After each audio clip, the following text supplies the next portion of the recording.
Pretty scary, right? That's the Joker mixed with Chief Judge Boasberg. You know, I see a lot of, I don't know, maybe people are angry. I agree, justified anger. But I see a lot of, you know, possibly angry people saying, let's see, where are we trying to go? We want to check out the hotels. A lot of possibly angry people saying, oh, you know, these lower court judges. And I mean, yeah, it's true, it's not the Supreme Court, but this is hardly some little lower court. This is, Boasberg is the chief judge. Should I just leave Grand Central so quickly? Are people interested in seeing what's going on here? Not much going on at the moment. But Boasberg, he's the chief judge, and I'm not saying that makes him right. I think he's absolutely overstepping his bounds. I mean, the purpose of the district court system is not to second guess and tacitly approve of or block, you know, micromanage the chief executive. This judge is talking about turning around planes that the executive branch and the president have determined contain, what is it, alien enemies? See, it's interesting. This is why I focus it on Lawfare, because, and also with the picture of the judge, because it's not just activist judges. We're zooming out and having a better understanding of Lawfare, you know? It's like the first time you ever hear a language, you're like, oh, what language are those guys speaking? And then you become familiar with it and you're like, oh yeah, they're speaking French or whatever. It doesn't mean you understand the language, but you know when you're hearing French versus Chinese or whatever. So we're starting to understand this language of Lawfare. The truth is it doesn't work unless judges are involved in it, because frankly, the judge is a barrier to it. The judges should be stopping this criminal lawfare, whether it's coming from George's idiot brother. Look, that's open. Capitol Grill, very expensive.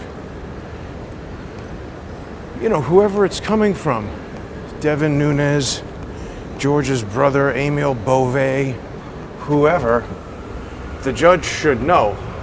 But as I'm saying, you're not getting lawfare without the judge participating. So that's what I think is going on with Boasberg. That guy will be safe. Oh, now wait a minute. We have radio problems over here. I gotta be careful.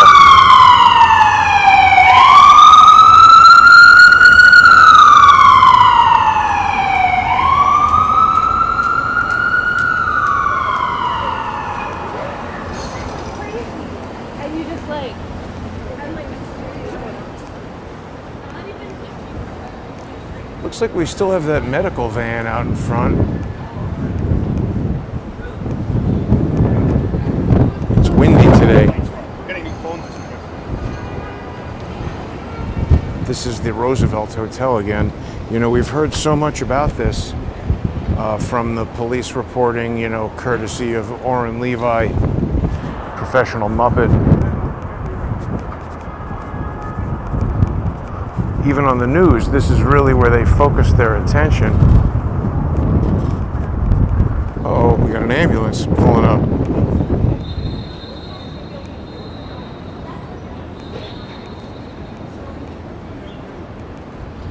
Huh.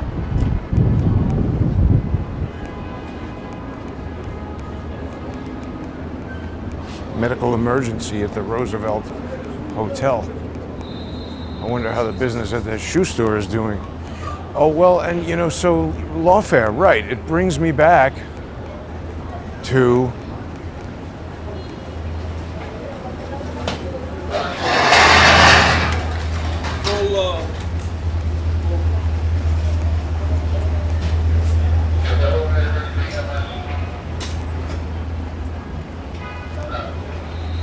so somebody's going to New York Presbyterian Hospital. They still have that mobile imaging unit there. You know, how much medical imaging is necessary here?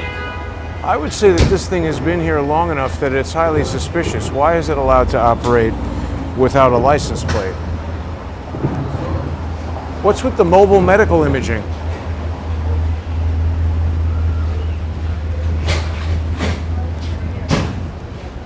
I hope I don't get on that video.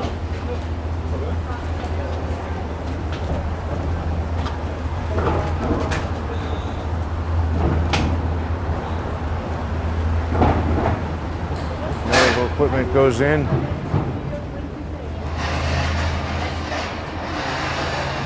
This thing's here from Pennsylvania. Maybe you don't need license plates up front in Pennsylvania, but why do we have docs to go from Pennsylvania spending every day here at the hotel in New York? Seems odd to me.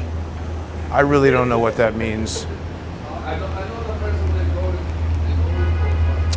But what was I going to tell everybody about Lawfare? Right, it's got all kinds of different incarnations. I mean, out there on the street yesterday in front of Tesla, that was a form of lawfare. Why are the cops granting permits to, protests that are clearly causing property damage? I don't think that's First Amendment activity. Last week, that thing busted the window. And also, it's one thing if you want to, protest the mayor and you go to City Hall. Okay, I mean, that's the government. Is this a new deli here? It is. So somebody has opened a deli. Happy St. Patrick's Day. I guess the parade is coming down here. Look at that. Wow, that is a spacious deli laid out not in the way New York delis usually are. That's interesting. Yeah, we still have our illicit cooler business happening here.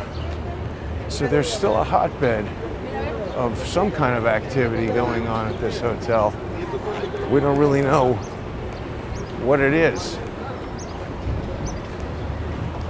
We've got the United Airlines New York City half marathon going on today. I think, at least, I see people walking around with that. So this is like, migrant gangs of New York right here, right? Who are these people? Why are they still hanging out with the coolers? What's going on in the Roosevelt Hotel in these waning days of rampant illegal migration here in New York City? I really don't know. But it's interesting that they said there's some kind of lawsuit happening, I think, against this hotel and the Stewart Hotel, but they never mentioned the Walcott Hotel. There's still some kind of processing going on in there. People are moving through the hotel, but I think what's happened is, since there aren't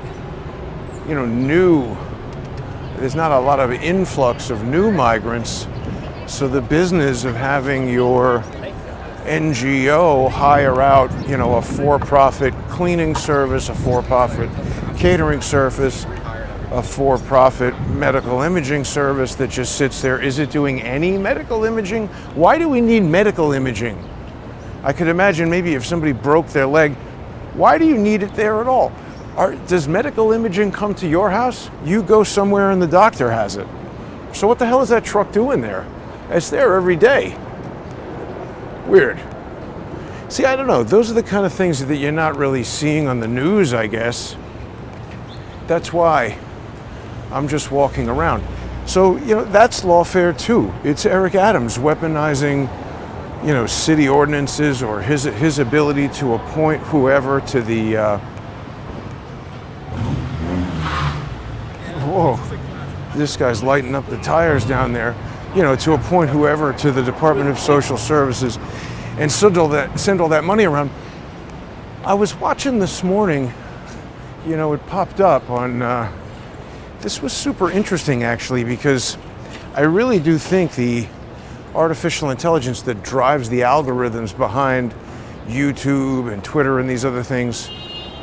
I don't know, it's getting so sophisticated that it approximates, I don't know, like reading your mind or something. I can't really explain it, but I was yesterday down at the Tesla place. I don't know if people saw that video, but I just noticed that it seems like at these different protests where we always seem to see the same people, Uniska, Wahala Kano, you know, crackhead Barney, and Oren Levi, who thinks he's, you know, viral NYC news or whatever the hell his thing is, Ezra Frisch. There's like a collection of idiots who like to hang around at the choice events. And so the thing that's strange is, I started noticing, you know, first with Oren Levi, but then again the other day with Uniska Wahala Kano, with crackhead Barney, that it just seemed like certain people in the crowd were alerted to wear, you know, really bright navy blue stuff, kind of matching the unique uniforms of the NYPD Community Affairs Unit, which is a strange unit. And it was interesting that I saw this podcast with Sal, well, you know, it was The Finest Unfiltered, John Macari, and he had Sal and Marlon on there. And they were just talking about how John didn't like it that there was a different uniform for the critical response, the community response team, which used to be the SRG, or I don't know, they have all these different units of the NYPD. And see, I agree, it's a little bit like, I don't know, sometimes you think you're checking in at a Holiday Inn, but it's Holiday Inn Express, and maybe that's somehow crappier and you didn't realize that until it's too late. It's like these different divisions, kind of like NYPD Plus or whatever. What is this? Some of the NYPD special bus people. But point is, I had noticed that it seemed like these particular people, Oren Levi, crackhead Barney, they seemed to be wearing a color that would make sense to designate them kind of like, you know, in the way that the NYPD undercover officers use a color of the day. I'm not saying these civilian operatives are wearing the undercover color of the day. It's like a civilian color of the day or something like that. See, like something's different about Hilton Garden Inn than regular Hilton. I think people know what I'm talking about. Anyway, so the point is, when I went there yesterday and started looking at some people who were showing up with this really vibrant blue clothing. Now, don't get me wrong. It's not crazy for a person to wear a Mets hat or a royal blue clothing item. Like, it's the type of thing where, you know, I don't know. And it was interesting because I got a video from that guy, Andrew, is that his name? Andrew Bustamante, you know, the whatever he calls himself, the real-time spy or something like that. He's like a guy on YouTube who says, hey, I'm a former CIA operative, and I'm not doubting that he's CIA. I mean, he does seem quite knowledgeable and experienced. He's explaining various things about intelligence operations. It just seems like he probably still is in the CIA, because I don't know. I don't think anybody's ever going to be able to convince me that someone's going to show up and be like, yeah, let me tell you all this terrible stuff that the CIA doesn't want you to know, but they're not going to do anything to me.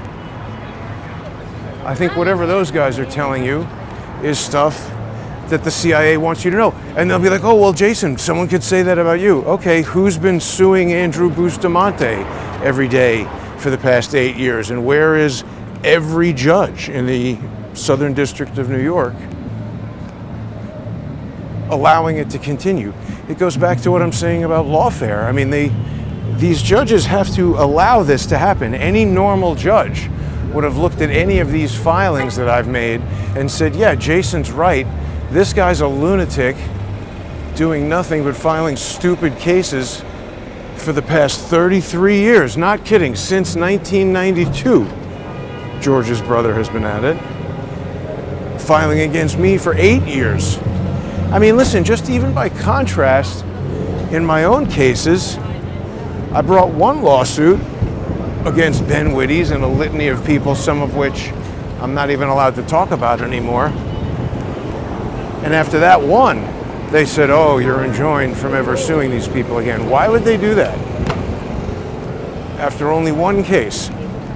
And then here's somebody who's had 20 plus cases against me in 5, 6, 7 different jurisdictions. I've had 1 or 2 cases against these people in New York about stuff that I can prove, but the court won't even look at the evidence. So how does that happen without the assistance of the judge?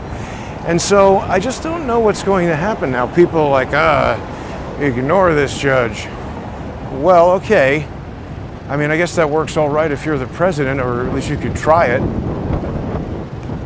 Not legal advice. I'm not an attorney. Nothing I'm saying is legal advice. There's birds up there. That's like a bird shit zone right there. Careful.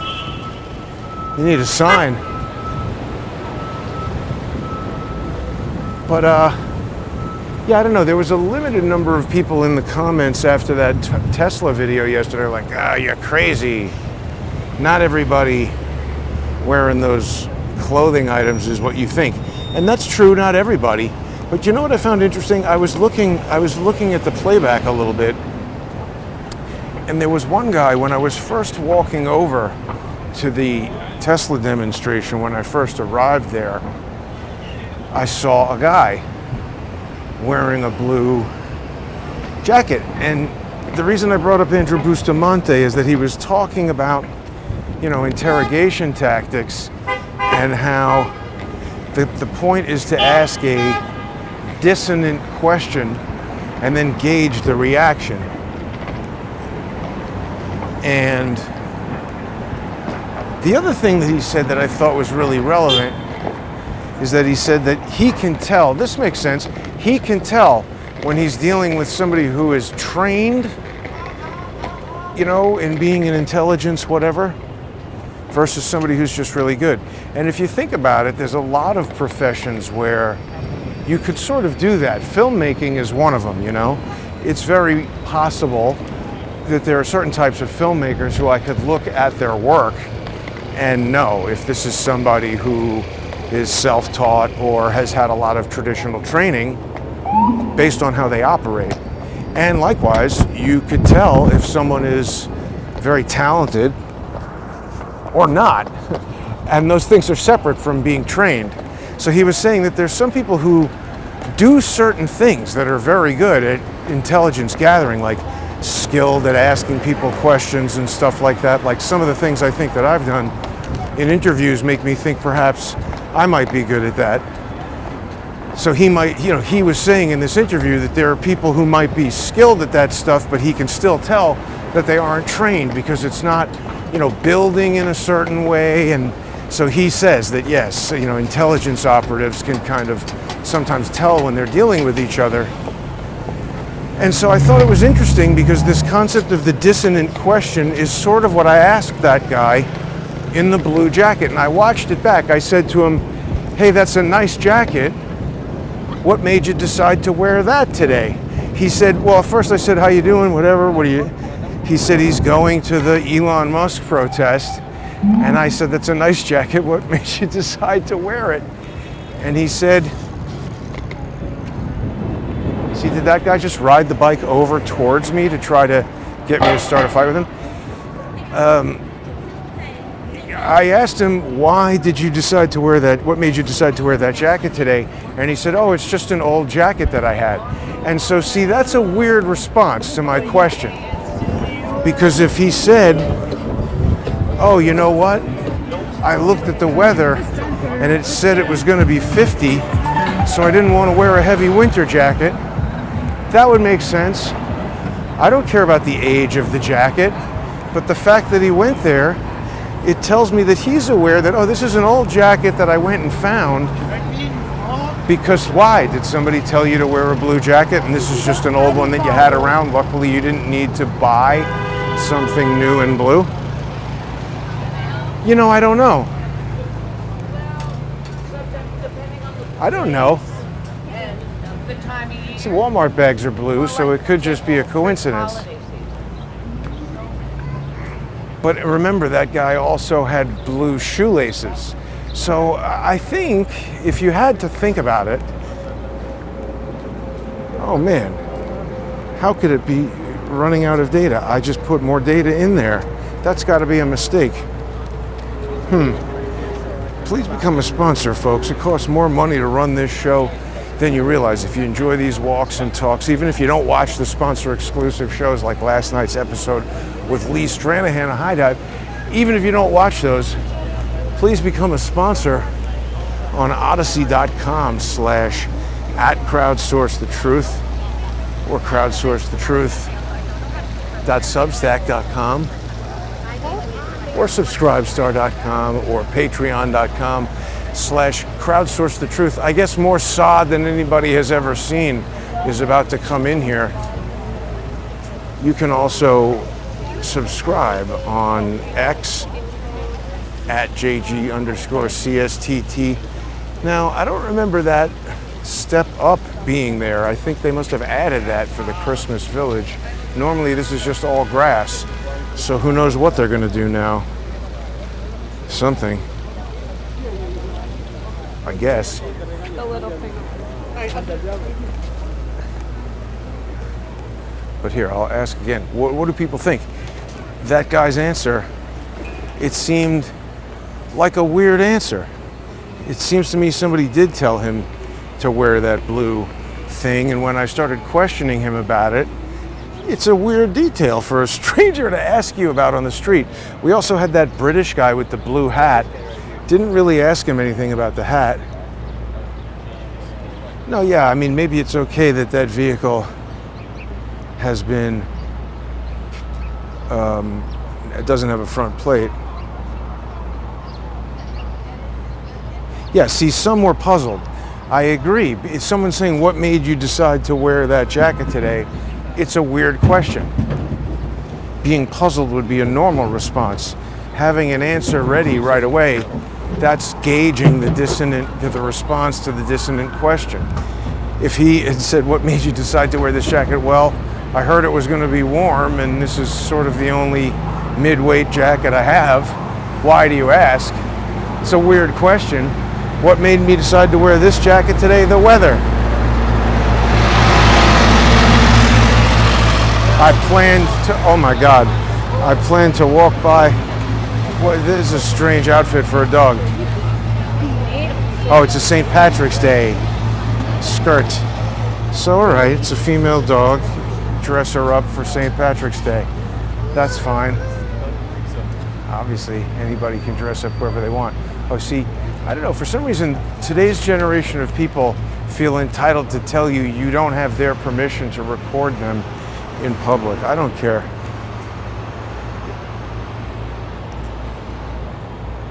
Oh, yeah. Yeah, what did people think of that? That guy grabbed the phone. See, it was interesting. See, that was also really interesting to see. The cops probably and rightly surmised that one way to play the video back to them would be to stop my recording and play back the video from my, control station here on my wrist. But then when I realized that, I'm live, I could just play it back to him from my phone. And I did that. You see, he wasn't going to arrest that guy based on that evidence. They were just coming up with the next reason to shine me on and tell me to, oh, go over there, go do your thing over there. Don't worry about you getting assaulted. I don't know, go and grab the phone in the hand of a cop. No, don't do it. I'm sorry. I don't mean to give people that stupid advice. It should be obvious. If you grab and close your hand on somebody else's phone, making an effort to take it and either smash it, what was the guy trying to do? Smash the phone again? I just paid $350 to fix this damn phone. I don't want it getting smashed again.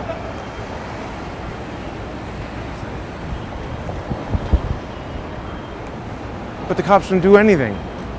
They just embolden that guy to go do more. They're really stupid, actually, if they're legitimately cops, which I think we've established that they're not.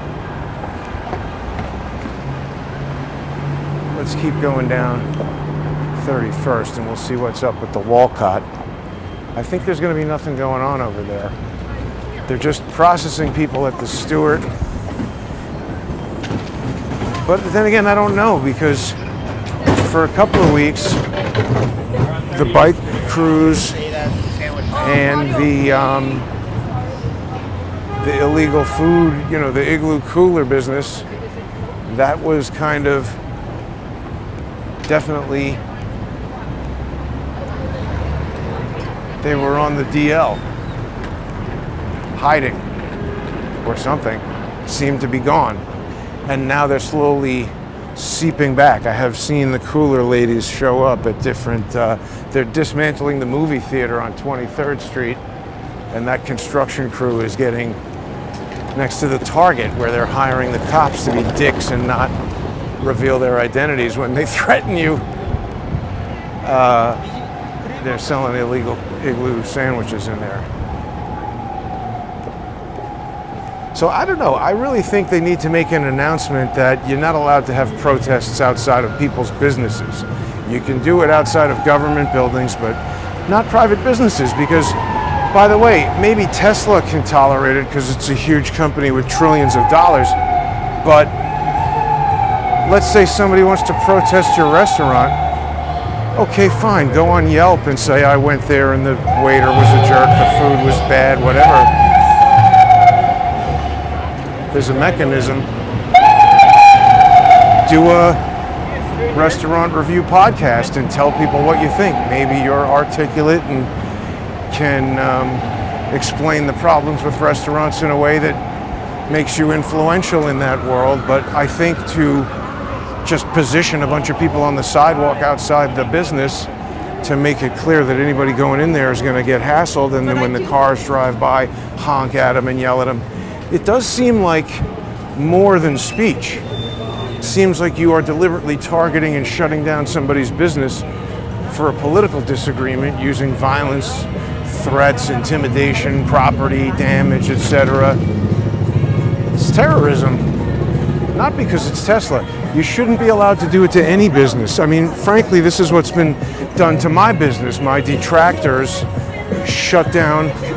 And these guys, you got the New York City traffic cop right here should be giving this guy a ticket for a noise ordinance violation. Why do we have these stupid people standing here? Less effective than a traffic light. If you can't give that dick a noise violation ticket. Okay, so it says I've used all my high-speed data. Now, the thing that's crazy is the failover system should be able to deal with this. But let's see what happens now. I paid up the high-speed data this morning to try to avoid this, but whatever, we'll test. If it fails, the remainder of this video will be available for sponsors on odyssey.com/@crowdsourcethetruth, crowdsourcethetruth.substack.com, and subscribestar.com and patreon.com/crowdsourcethetruth. I'm going to be on with Charles tonight at 8. So don't miss that. We've got a lot to discuss. Trump's speech at the DOJ. I don't know. I wasn't crazy about that speech. He shouted out to General Flynn. He shouted out to Emil Bove. Definitely Trump likes those guys. I don't know. Doesn't seem good to me.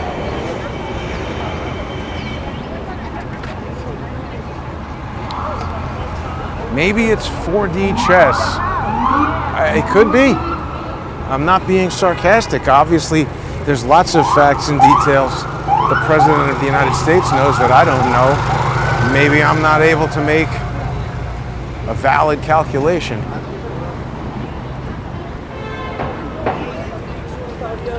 Okay, I don't want to get too confident, but we're still going even though it said it's out of data. So that might mean the failover system is working properly.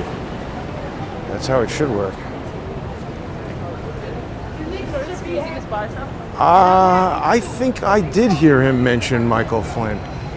I'm pretty sure at the DOJ. He said, you know, how it had been weaponized and everything. Check me on that. Sissy Q says, no, he didn't mention Flynn. I don't know. I was watching it pretty carefully. I thought I heard him get mentioned. I could be wrong. I'm not infallible. Somebody says my data is being hacked. No, it's just getting used up because I walk around, you know, broadcasting HD video, and they don't want you to use more than, like, you know, 5-10 gigabytes at a time. At least now they've made it that you can keep re-upping it. That's new. They used to not let you do that, and I had to have all kinds of different chips, multiple different phone chips, and switch them. This is better because I can't fix it mid-broadcast, but if anything happened while I was out in the wild, I can now re-up it. Isn't that amazing? Technology advancing. Let's see, can we see the Empire State Building still? There we go. I see, I gotta strive for better cinematic moments like that. It just accentuates my baldness, which isn't good. Yeah, so tonight I'll be there with Charles. People who sponsor can enjoy that. Charles is leading his rock star lifestyle off in Penang. Someone's like, oh, why did Charles move to China? He didn't move to China. He moved to Malaysia. You know, I mean, look, his apartment, that apartment in New York City, I don't know, might be 10 million bucks or something. It looks like a gigantic, I've never been there, obviously, he just got it, but it looks pretty amazing. So again, I mean, you know, Charles is a guy who's retired, doing his thing. That dude, he's got a lot to shout out. So I don't know, earlier I was seeing people, I guess maybe the marathon is done.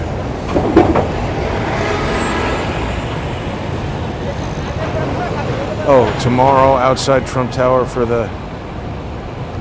I don't really like those huge crowded parades. And also, I don't know if they're gonna... Does crackhead Barney go to the St. Patrick's Day parade? It's not really political, it's just mostly a bunch of people being drunk. You gotta be prepared to get thrown up on. It's like a big jam up, the St. Patrick's Day parade. It's like Halloween or something. I'm not so sure I'm gonna go anywhere near that St. Patrick's Day parade.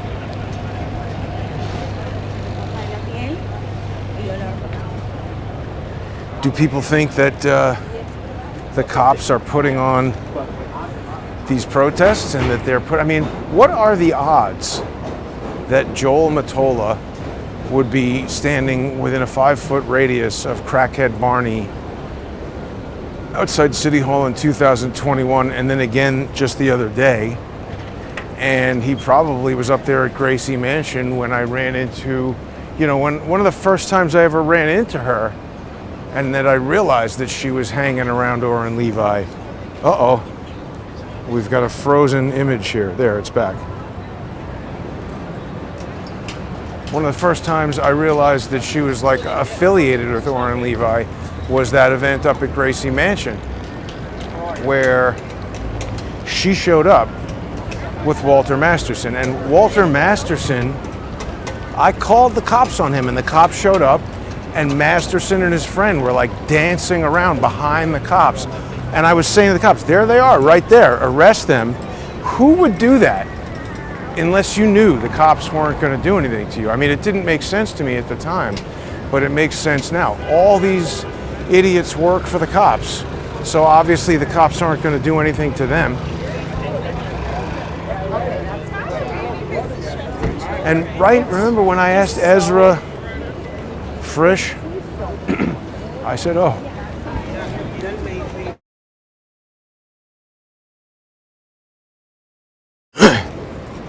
sorry, something in my throat there. I said to Ezra Frisch, oh, I think you work for the FBI. And he said to me, who do you work for? Like almost acknowledging that he works for somebody. Maybe it's not the FBI. DHS, NYPD, but he's asking who I work for. Again, it's the response to the question that's kind of weird, you know? That old guy who says, oh yeah, it's just an old jacket that I had. Really? That's why you decided to wear it? Just randomly today you said, let me go into the closet and find some old jacket that I have. I don't know, I somehow don't believe that. Seems like a stupid answer to me. Yeah, so I think that lawfare is a much bigger problem than people realized, and that between the DC district, which, you know, people are saying that Congress has the ability to eliminate that. We'll see. That's going to get a huge amount of pushback. I mean, I'm all for it. That's a terrible district. We have so many district court judges. I meant to actually ask that before I came out here. Let's get with somebody who's going to know.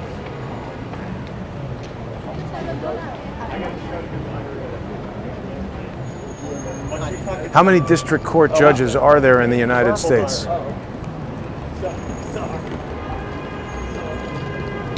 Yes, 673.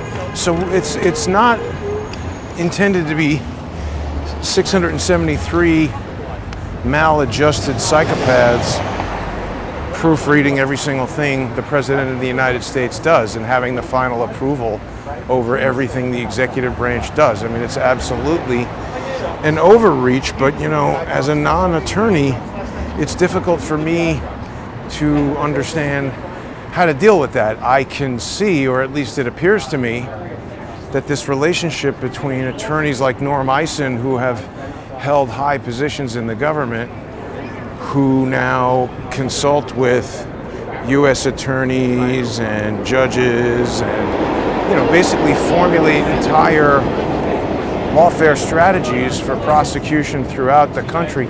I think he's got relationships with these judges, and I think we see how he's like the conductor of an orchestra, isn't he? And I don't know what the flipping around of those guys' arms mean to the people operating the instruments, but I guess they do. Is this Elon Musk? Anybody spitting on you with the car? Interview the Tesla owners. Also, by the way, you shouldn't spit on anybody's car. People get super pissed off. They might shoot you. So be careful attacking people. It's a terrible idea in general. So I don't know, did anybody see anything? I don't know if a flounder fish sandwich from Popeyes is a good idea for your stomach, but did anybody see if there was any arresting activity down there at the Tesla place after I left? I didn't really see much about it, but it doesn't make sense to me that Joel Mottola would be put in charge of all protests. He's like, yeah, of course you see me at every protest. That's my job, going to every protest. Why do they have one police officer who is assigned to go to every single one of anything that they don't know how frequently they're going to occur? What if that guy, what if there's never a protest? What if there's a protest every day? Why isn't he in charge of a team of people? Which, by the way, I think he is. Just not doing, you know, what it is that he's telling you they're actually doing. Also pretty interesting that Laura got that scoop in South Africa. See, the problem is if they're not going to go after Hunter Biden for all the crimes he's already done, I don't really think they care about perjury on a document in court. I have had so many lawyers dead to rights on just outright perjury, covering up lies. They just don't care.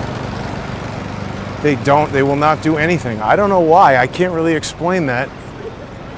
But I'm not saying Laura shouldn't have done it, actually. I think it was very well done. The most likely thing to happen, and I bet you this happens this week, cancel Hunter Biden's Secret Service.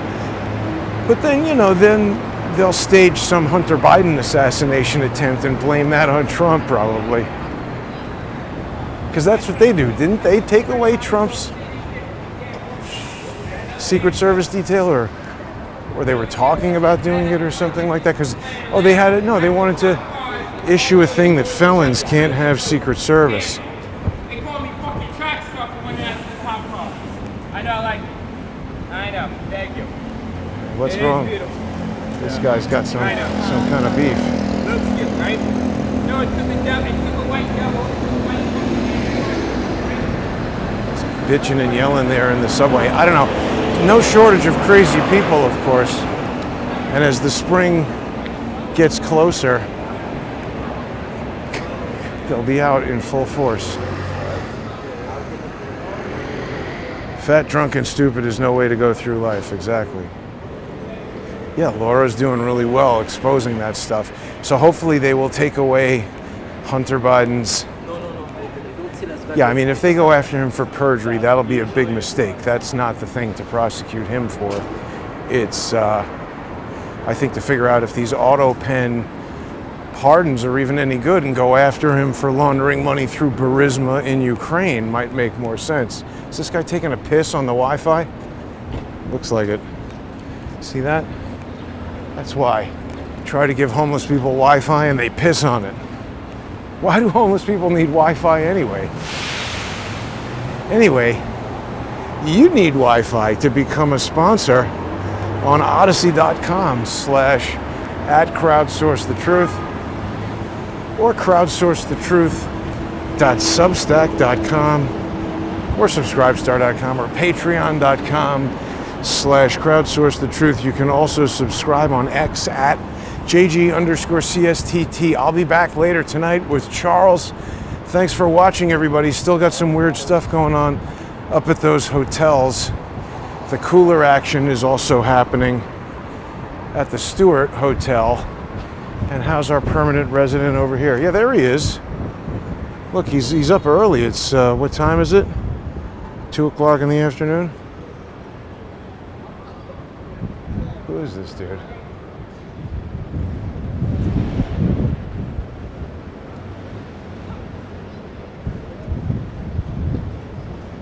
Anyway, there you go. Thanks for tuning in, everybody. Have a great day.